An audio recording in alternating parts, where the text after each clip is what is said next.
ভোর, আকাশের রং ঘাসফড়িংয়ের দেহের মতো কোমল নীল।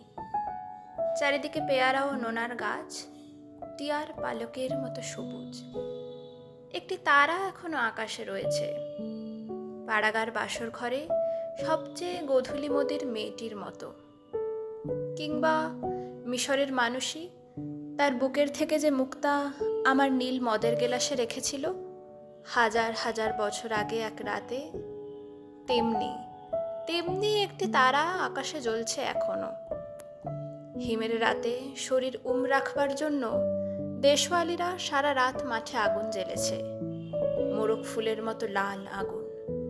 শুকনো অশ্বত্থ পাতা দুমড়ে এখনো আগুন জ্বলছে তাদের। সূর্যের আলোয় তার রং কুমকুমের মতো নেই আর, হয়ে গেছে রোগা শালিকের হৃদয়ের বিবর্ণ ইচ্ছার মতো।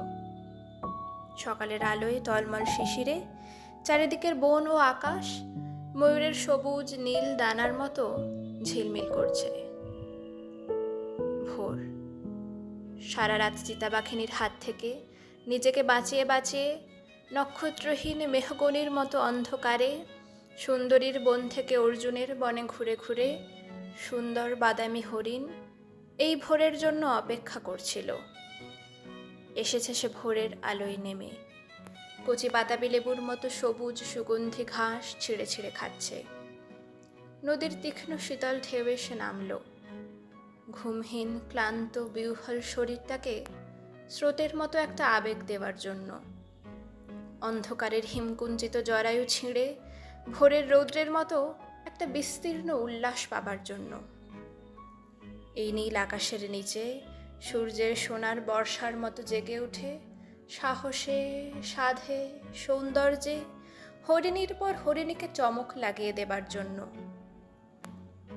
একটা অদ্ভুত শব্দ, নদীর জল মচকা ফুলের পাপড়ির মতো লাল। আগুন জ্বলল আবার, উষ্ণ লাল হরিণের মাংস তৈরি হয়ে এলো।